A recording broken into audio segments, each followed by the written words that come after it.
राहुल गांधी जी के खुलासे के बाद तो सबूतों का मतलब इतना ढेर लग गया है कि पूरी की पूरी पुलिस फोर्स जो है वो दब जाएगी सबूतों में। झुकती है दुनिया, झुकाने वाला चाहिए। देश की जनता आए सड़कों पे, देखो आप न्याय होता है नहीं होता है, देखो ये चुनाव आयुक्त बड़े बड़े जो भ्रष्ट अधिकारी हैं जेल जाते हैं नहीं जाते हैं, देखो आप पेपर बैलेट से चुनाव होता है नहीं होता है, देखो आप आरएसएस और बीजेपी के कार्यकर्ता जेलों में ठूसे जाते हैं नहीं ठूसे जाते, क्योंकि वो वोटों की चोरी कर रहे हैं इलेक्शन कमीशन के भ्रष्ट अधिकारियों के साथ। अभी राहुल जी ने अभी एक प्रेस कॉन्फ्रेंस की है और प्रेस कॉन्फ्रेंस में बताया है कि कैसे वोट चोरी हो रही है और इलेक्शन कमीशन किस तरह से बीजेपी का एक्सटेंशन ऑफिस बन के काम कर रहा है।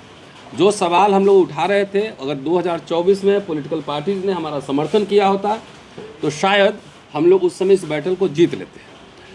5 रीजन्स हैं सबसे इम्पॉर्टेंट मशीन में हेराफेरी के अलावा।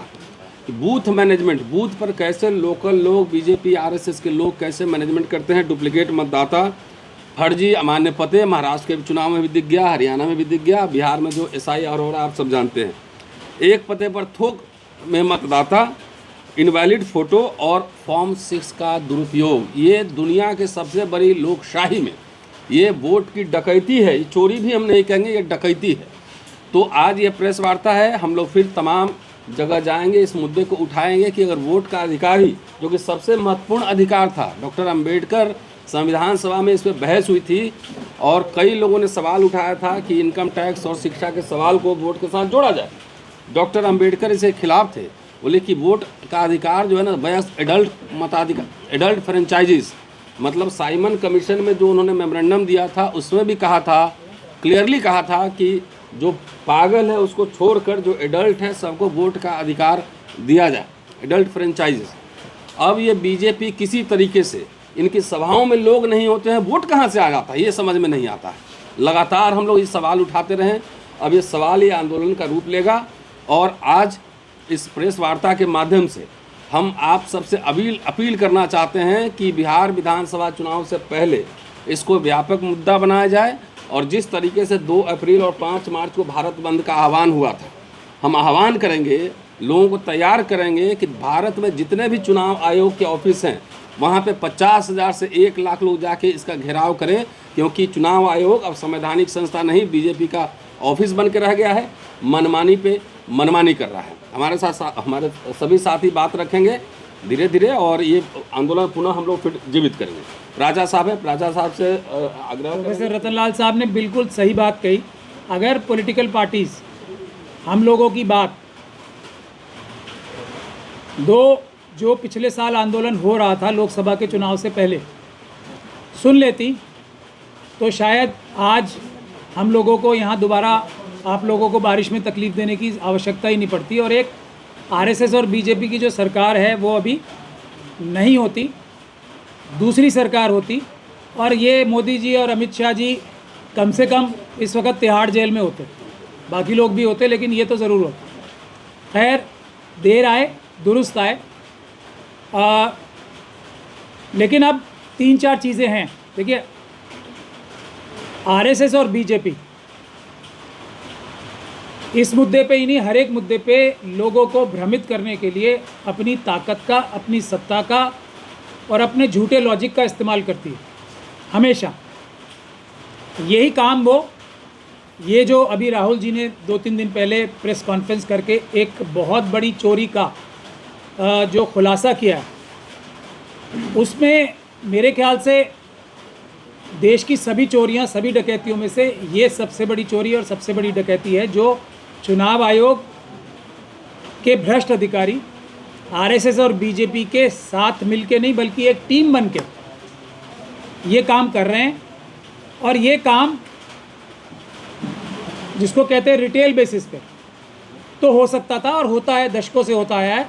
आरएसएस के पन्ना प्रमुख और लोकल लेवल पे बहुत सारे जो चुनाव अधिकारी होते हैं जिसमें वो दूसरी पॉलिटिकल पार्टीज़ के BLAs हों, चाहे तो उनके जो बूथ पे जो ऑफिसर्स बैठते हैं उनको और पॉलिटिकल पार्टीज़ के अधिकारियों को भी मैनेज जहाँ कर सकते हैं वहाँ बूथ कैप्चरिंग आरएसएस हमेशा से करती आई।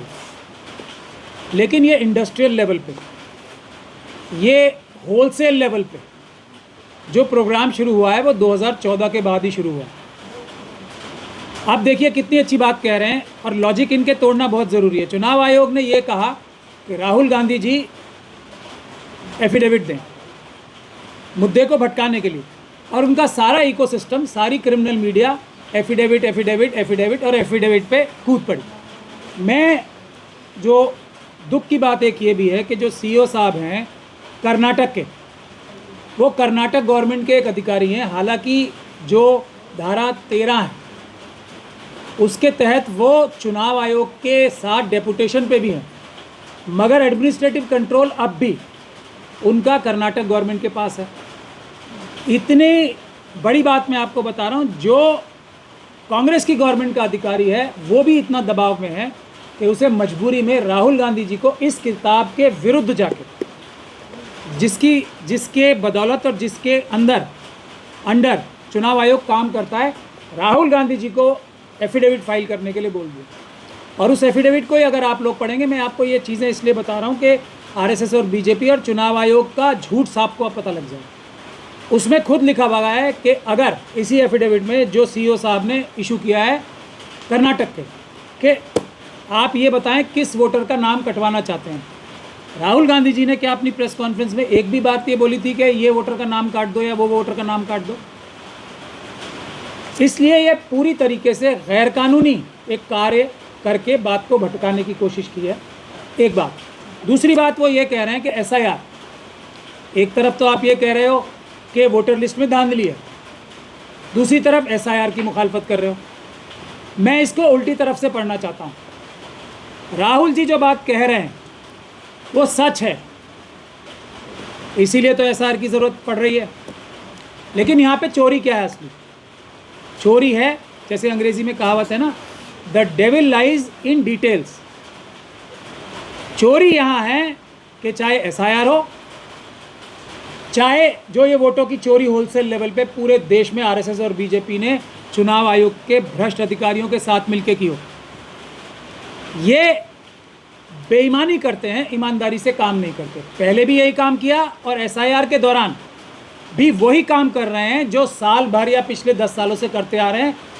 आरएसएस और बीजेपी के खिलाफ वोट देने वालों के नाम काटना, झूठे वोटर्स को ऐड करना, एक वोटर को 10 जगह बताना, ये सब काम वैसे भी करते हैं और एसआईआर के ज़रिए भी वही काम कर रहे हैं। तो बुनियादी बात क्या हुई कि चुनाव आयोग के भ्रष्ट अधिकारी बेईमानी से वोटर लिस्ट में धांधली करते हैं। एसआईआर अच्छी चीज़ है, बुरी चीज़ दूसरी बात है। असली बेईमानी कहाँ है? जो वो कलम चलाते हैं अपनी बेईमानी करते हुए ग्राउंड पे। तो अब अगर, और एक और एग्जांपल मैं आपको दूंगा, इसी चुनाव आयुक्त ने, इलेक्शन कमीशन ऑफ इंडिया ने वेस्ट बंगाल में ममता बनर्जी साहब की गवर्नमेंट में ये निर्देश दिए हैं कि ये 2-3 अधिकारी जो हैं इन्होंने वोटर लिस्ट में धांधली की है, उनके खिलाफ एफआईआर करो। ये दी है ना। राहुल गांधी जी ने एक असेंबली कॉन्स्टिट्यूंसी में 1 लाख से ज़्यादा झूठे वोटों की सबूत दिए हैं। तो वही चुनाव आयोग इसके लिए तो एफिडेविट मांग रहा है, और ममता बनर्जी जो वेस्ट बंगाल के जो इलेक्शन उनके खुद के अधिकारी हैं उनके खिलाफ एफआईआर की बात कर रहा है। यहाँ एफआईआर की बात नहीं करेगा। ये बेईमानी असली चोर है। ये जो बेईमानी भरी हुई है कूट कूट के उनके अंदर एक ही मापदंड अप्लाई नहीं होगा। अब एसआईआर के कितने सबूत आ चुके हैं कि एसआईआर में बेईमानी हो रही है। मुझे थोड़ा दुख के साथ कहना पड़ रहा है कि इस किताब में ही ये लिखा हुआ है कि चुनाव आयोग ने जो ये, और हम लोग इसके समर्थक नहीं हैं, ये जो आधार कार्ड है उसको वोट से जोड़ा जाए, हम उसका मुखर विरोधी हैं। लेकिन आज की तारीख में जो कानून है, चुनाव आयोग ने जो ये सुप्रीम कोर्ट तक को बोला उसकी रिक्वेस्ट के बावजूद कि हम आधार कार्ड को वोटर लिस्ट में नाम चढ़ाने का डॉक्यूमेंट नहीं मानेंगे, वो इस किताब के खिलाफ है, इलीगल स्टेटमेंट है और उसके खिलाफ कानूनी कार्रवाई होनी चाहिए। दुख की बात यह है कि ये बात सुप्रीम कोर्ट तक में हाईलाइट नहीं की गई है, और सुप्रीम कोर्ट को भी शायद ये बात नहीं पता थी, इसीलिए वो रिक्वेस्ट कर रहे हैं। अदरवाइज डायरेक्ट करते हैं कि ये तो आपकी मैंडेटरी चीज़ है, आधार कार्ड को मानना आपकी ही किताब में लिखा हुआ है। इतनी बड़ी हद तक बेईमानी जब हो रही है तो इसका सोल्यूशन क्या है? मैं अपनी बात छोटे में ही समाप्त करूंगा। इसका सोल्यूशन क्या है? हम लोग तो पिछले साल से ही कह रहे हैं, पिछले चुनाव के बाद से कोई सुप्रीम कोर्ट नहीं। सुप्रीम कोर्ट जाने का मतलब ही है अपनी मौत को दावत देना। किसी भी सोशल इशू पे सुप्रीम कोर्ट में जाने का मतलब है अपनी मौत को दावत देना, उस इशू को ख़त्म करना, समाप्त करना। और इसका एग्जाम्पल ये SIR में भी साबित हो गया। किरण रिजिजू साहब हमारे पार्लियामेंट्री अफेयर्स मिनिस्टर हैं, वो इतनी बड़ी आंदोलन, इतने सारे मेंबर ऑफ पार्लियामेंट SIR के खिलाफ आंदोलन कर रहे हैं, खड़े होके डिमांड कर रहे हैं SIR पे चर्चा हो। क्या कह रहे हैं किरण रिजिजू साहब? क्योंकि मामला सुप्रीम कोर्ट में पेंडिंग है, इसलिए पार्लियामेंट में डिबेट नहीं हो सकती इसकी। तो ये फ़ायदा हुआ सुप्रीम कोर्ट में केस डालने का, और कोई फ़ायदा नहीं हुआ, नुकसान ही होगा। पहले भी नुकसान हुआ है, बाद में भी नुकसान हुआ है। सुप्रीम कोर्ट के अलावा अगर केसेस डाले जाएंगे तो शायद थोड़ा बहुत फ़ायदा, और मैं ये बहुत गार्डेड वर्ड में कह रहा हूँ, थोड़ा बहुत फ़ायदा हो सकता है। जो थोड़ा बहुत फ़ायदा हम लोगों ने डिस्ट्रिक्ट कोर्ट्स में और सुप्रीम हाई कोर्टों में केस डाल के लिया भी। सुप्रीम कोर्ट में जाने का मतलब ही मौत है, तो सुप्रीम कोर्ट तो जाना ही नहीं चाहिए पहले। और सुप्रीम कोर्ट के लोग तो खुद ही कह चुके हैं, जजेस कह चुके हैं कि आप अपोजिशन पार्टीज़ का जो काम है वो हमसे ना लो, अपोजिशन का काम हम नहीं कर सकते। तो अब करने की बात यह है कि राहुल जी ने एक बहुत बड़े सबूतों का गट्ठर दे दिया है इस बात के लिए, क्योंकि ये अपराध कर्नाटक में हुए हैं। तो हम लोगों ने ऑलरेडी दिल्ली में, और दिल्ली में तो अमित शाह ही पुलिस है, तो वो तो कहाँ इस पर कार्रवाई करते। हम लोगों ने बिल्कुल इतनी बड़ी संख्या में तो सबूत नहीं हम जुटा सकते थे, हमारी ताकत नहीं है, लेकिन कुछ सबूत काफ़ी बड़ी संख्या में निकाल के हमने पार्लियामेंट स्ट्रीट पुलिस स्टेशन में कंप्लेंट की थी। लेकिन अब राहुल गांधी जी के खुलासे के बाद तो सबूतों का मतलब इतना ढेर लग गया है कि पूरी की पूरी पुलिस फोर्स जो है वो दब जाएगी सबूतों में, इतने आ गए। लेकिन कंप्लेंट हमने कर रखी थी। एफिडेविट की बात कर रहे हैं ना, राहुल गांधी जी से झूठे एफिडेविट की। एफिडेविट हमने कोर्ट में जो कंप्लेंट, जब FIR नहीं हुई तो राहुल गांधी जी से जो एफिडेविट मांगा है उससे ज़्यादा एफिडेविट मैंने खुद अदालत में फाइल कर रखा। तो अगर वो ईमानदार हैं तो राहुल गांधी जी का भी एफिडेविट है और एक दूसरे नागरिक का भी एफिडेविट है। जो करना है इस पर कार्रवाई कर लें। ये चुनाव आयोग को भी हम भेज चुके हैं, तो इस पर अभी अदालत में तारीख आ रही है, तो FIR हमें उम्मीदें हो जाएगी। मगर अब सोल्यूशन 2 हैं जो मैं आपसे गुजारिश करना चाहता हूँ। पहला, जो खड़गे जी ने कहा इंडिया गठबंधन के बिहाफ पे भी, और राहुल जी ने भी कहा कि आंदोलन होना है, वो अल्टीमेट इसका सॉल्यूशन है। उससे पहले एक और बात राहुल जी ने कही, वो ये कही कि कर्नाटक गवर्नमेंट से उन्होंने अगले दिन प्रेस कॉन्फ्रेंस के ये गुजारिश की है कि वो इस पर कोई ना कोई कानूनी कार्रवाई करें।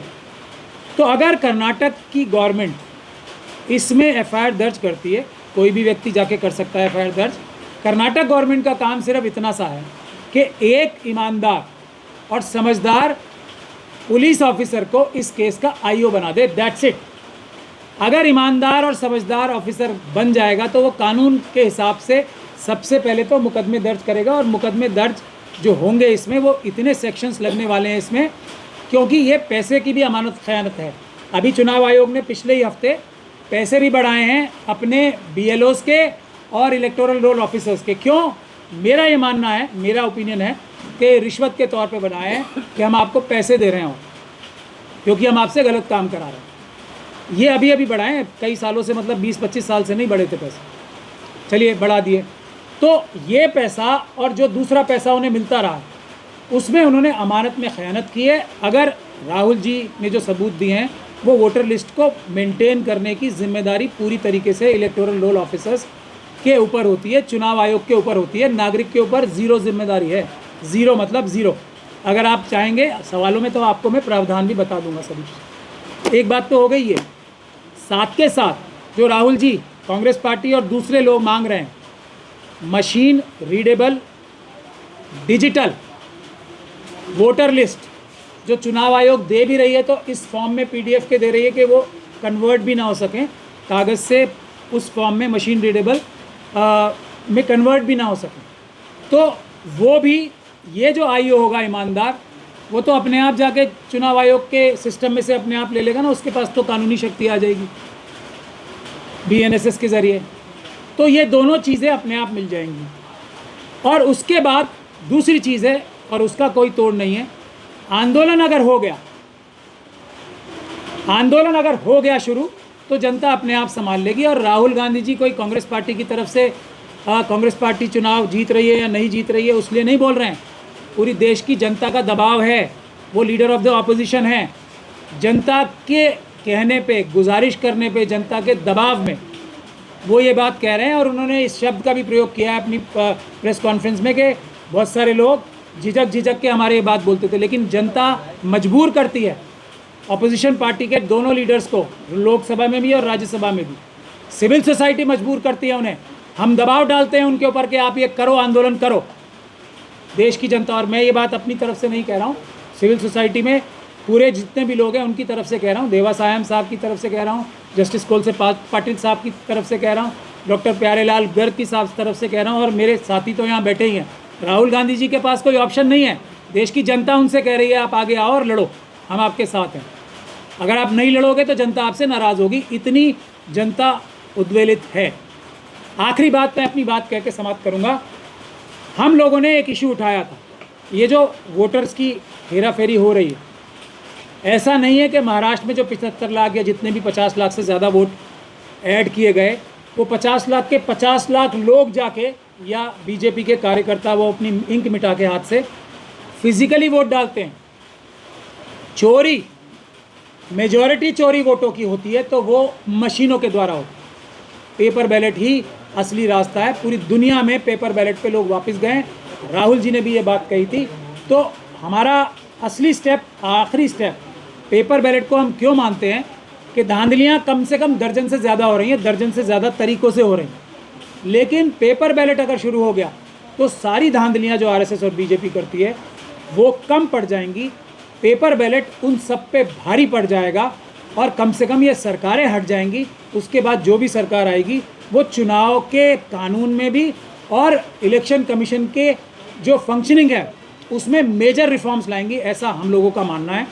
और फिर इस देश में बाबा साहब का दिया हुआ हक, जो एक वोट का अधिकार बराबर था, जो इस देश की बुनियाद है, इस देश के संविधान और इस देश की बुनियाद है, जड़ है, वो वापस आ जाएगी। यही हम आप लोगों से गुजारिश करना चाहते थे।